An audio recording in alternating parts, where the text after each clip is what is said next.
Bom, boa tarde a todos e a todas.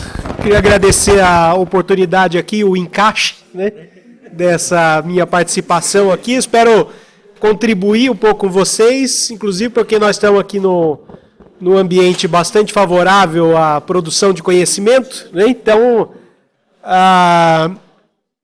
como o Adolfo colocou, eu estou fazendo parte já, inclusive, por conta do resultado que nós tivemos de um estudo que foi desenvolvido aqui na região do ABC, né, com recursos do governo federal, em que nós, do Ministério do Trabalho e Emprego, né, em que nós desenvolvemos, junto com a Coopcent, duas oficinas, né, uma justamente essa de prestação de serviço pelas cooperativas, né, cujos resultados finais, cujos produtos finais foram termo de referência para a contratação, minutas de contrato, né, tanto para o poder público como para a prestação de serviço para um grande gerador ou para o setor privado, né, planilhas de custos, né, para esses serviços, mas acho que o que é o principal, né, quer dizer, o processo, eu como urbanista, né, como arquiteto urbanista, gosto muito e na área de planejamento, gosto muito mais do processo do que o resultado, né?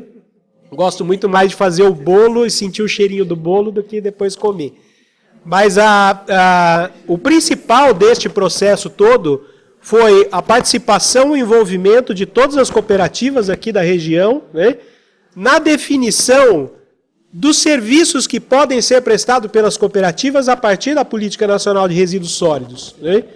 Então, isso foi bastante interessante. E a partir do entendimento, da compreensão e da proposição dos catadores e das catadoras, foi que nós definimos todo o termo de referência, né, e as minutas de contrato. Então, se você vai fazer, né, um exemplo claro. Então, nós temos lá, definindo com os catadores e as catadoras de todas as cooperativas aqui da região, nós fizemos a discussão sobre quais os serviços poderiam ser prestados. E aí nós agrupamos, né, em diversos temas geradores lá, então, atividades educativas, orientativas e de informação à população, né?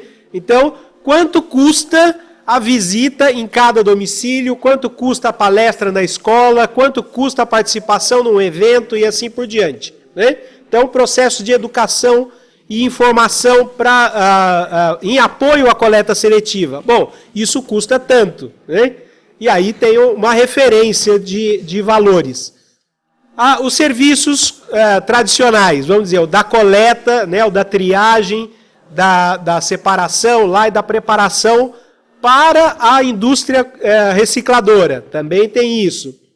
Outros serviços que ainda é de difícil mensuração, mas se a gente quisesse avançar, né, isso poderia ser feito, mas de inclusão social, isso, né, deve ter sido discutido aqui, apresentado. As cooperativas de catadores, eles são uma porta de entrada para um monte de pessoas que hoje estão excluídos do mercado formal, né? Então, muita gente fala, hoje, né, são poucos os catadores tradicionais, etc., tem muito desempregado, sim, mas é uma porta de entrada, é um trabalho que pode ser desenvolvido, né?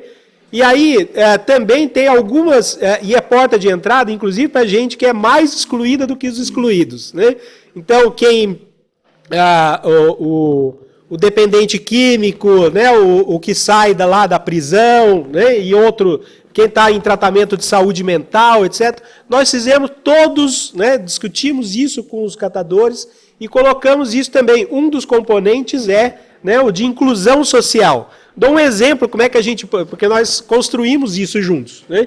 Como é que você pode, por exemplo, fazer a mensuração e cobrar isso no contrato, né, da prestação de serviço, por exemplo, com o poder público. Tem um paciente, né, lá do CAPS, né, de saúde mental, e ele precisa, então, ter, naquela jornada de trabalho, né, 2 horas, ele precisa sair, ele precisa se ausentar da cooperativa e ir para o tratamento. E a gente sabe que o trabalho ajuda, né, no processo terapêutico. E aí, então, essas 2 horas são pagas pelo poder público ou pelo contratante. Entendeu? Então, quer dizer, você tem uma série de formas, né, de garantir esses serviços prestados. Outro, aí sim, é o de serviços ambientais urbanos, né? Aquilo que a coleta seletiva ou que a recuperação efetiva de resíduos sólidos, né, traz para a sociedade. Então, né, o aterro de Santo André, né, ou qualquer outro aterro, cada tonelada que você tira, né, e garante a recuperação desse resíduo, é menos uma tonelada que vai para o aterro. Portanto, você, ao longo, né, conforme for avançando nos resultados da coleta seletiva, você amplia os resultados, né, benéficos desta ação. Então, diminui os resíduos que estão lá para serem dragados, né, dos córregos, né, amplia a vida útil de um aterro sanitário, ou seja, diminui a emissão de gases de efeito estufa no aterro e assim por diante. Então, quer dizer, essa é uma conta longa, né, uma conta grande, mas é possível de fazer, né, não é impossível. Então, olha só, nós fizemos tudo isso aqui no ABC. Ao mesmo tempo, em Minas Gerais, né, uma outra entidade, que é o INSEA, muitos de vocês conhecem, também fez o mesmo trabalho, né, de estimar e organizar como é que é a prestação de serviço e como é que você remunera essa prestação de serviço. E aí, nós, né, num encontro lá em Minas Gerais, nós, né, fomos convidados para apresentar essa experiência daqui do ABC, e Itaipu, né, que vocês conhecem lá, o Cícero Blay, né, ele também, né, Itaipu também apresentou uma outra proposta, né, um outro estudo de precificação dos serviços a serem prestados pelas cooperativas, ou que são prestados pelas cooperativas.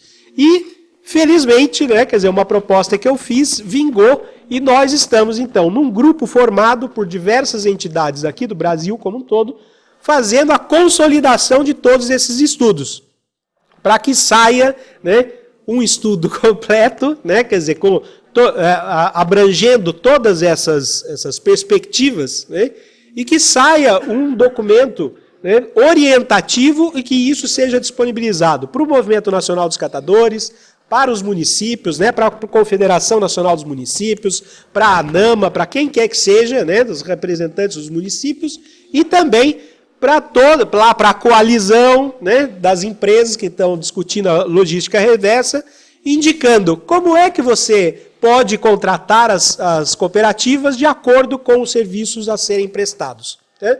Então, na verdade é isso, né? Quer dizer, nós chegamos a um ponto bastante interessante de convergência, né, e de proposição para essa discussão em relação a apontar instrumentos, construir instrumentos, né, ou ferramentas que ajudem a sair desse impasse que a gente viu aqui, né, que muita gente falando que não dá para contratar, ou não dá para identificar, ou mensurar, ou o que quer que seja. Né.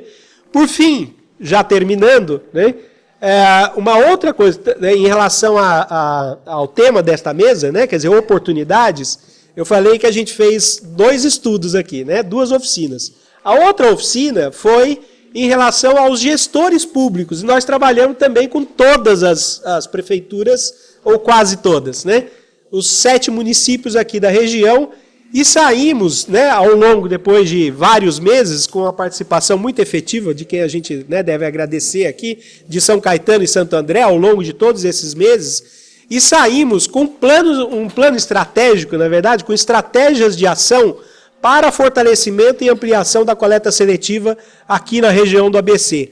Infelizmente, né, o consórcio está fazendo o plano, ele não se apropriou disso, né, desses estudos. Tem lá estratégias de ação muito concretas, né, feitas em conjunto entre as prefeituras e os catadores, né, e isso está pronto, está disponível. Quer dizer, a Coopcent construiu isso para a região e, infelizmente, isso não está sendo aproveitado pelo consórcio nos estudos aí na elaboração do Plano Regional de Resíduos Sólidos. Né? Infelizmente, mas de qualquer forma, isso ainda continua à disposição dentro aí, né, imagino, né, pelo que os representantes da Coopcent me passaram até aqui. Estudos bastante interessantes, com estratégias também bastante interessantes, muito concretas, o que podem sinalizar para os municípios como seguir adiante. Tá bom?